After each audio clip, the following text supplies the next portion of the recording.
បាទជម្រាបសួរនិងសួស្តីទៅកាន់ពុកម៉ែបងប្អូនអរគ្នាថ្ងៃនេះគឺខ្ញុំមានវីដេអូថ្មីចែករំលែកគឺ scam ទាក់ទងនឹងការលារបាយដីត្រៀមក្នុងការបន្តគ្រាប់ពូជផងដែរនេះគឺជា scam ភាពដែលខ្ញុំនិងក្រុមការងារកំពុងតែធ្វើការនេះគឺ tray ដែលយើងត្រៀមក្នុងការបណ្ដោះគ្រាប់ពូជសណ្តែករបស់យើង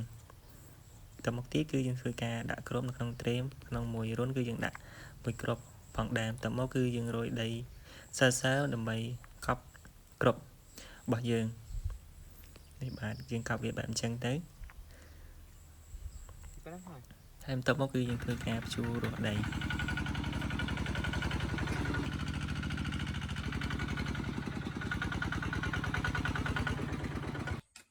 មុននឹងការលើករងនេះគឺ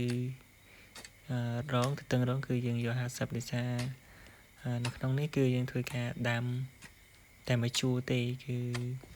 អស់វាមាន7រងនេះសកម្មភាពក្នុងការចាក់ម៉ែត្រចំពោះនេះដែរគឺយើងយកធ្វើការដាក់យក30សង់ទីម៉ែត្រហើយចំពោះការដុតថង់ប្លាស្ទិកគឺយើងមានបច្ចេកទេសបែបថ្មីងាយស្រួលគឺយើងធ្វើការចាស់បែបអញ្ចឹងគឺងាយស្រួលមែនតែនតែបើសិនជាបងប្អូនចង់យល់ដឹងអំពីការអុជប្លាស្ទិកបែបអញ្ចឹងគឺអាចឆាតនៅក្នុង comment បាននេះជាសកម្មភាពក្នុងការចោះរនត្រៀមក្នុងការដាំសណ្តែកគោបន្តិចទៀតគឺនឹងនាំពុកម៉ែបងប្អូនទៅមើលក្នុងការដាក់ដាំសណ្តែកគោជាមួយខ្ញុំនេះគឺសកម្មភាពដែលគាត់កំពុងតែធ្វើការចោះគឺឃើញថាស្អាតមែនតើហើយងាយណាមួយគឺវាទំហំធំអាចនឹងវាមិនធំហើយក៏វាមិនទូចគឺល្មមក្នុងការដាំដុះផងដែរក្រោយពីយើងធ្វើការចោះថងគឺយើងធ្វើការដាក់ជាមួយនឹងជីផងដែរនេះគឺជីធម្មជាតិគឺយើងធ្វើការលាមុននឹងយើងចាប់ដើមដាំកូនសណ្តែករបស់យើងផងដែរនេះគឺពួកគាត់កំពុងធ្វើការចឹងលឿនផងដែរដើម្បីត្រៀមក្នុងការដាំសណ្តែកគូរបស់យើងគឺយើងដាក់ម្រដៅគឺយើងធ្វើប្រើមកក្តាប់បើយើងដាក់ច្រើនពេកវាអត់នេះគឺពូជសណ្តែកគូដែលយើងត្រៀមក្នុងការដាំគឺល្អមែនតែនបាទពុកម៉ែបងប្អូនបន្តមកទៀតគឺយើងធ្វើការ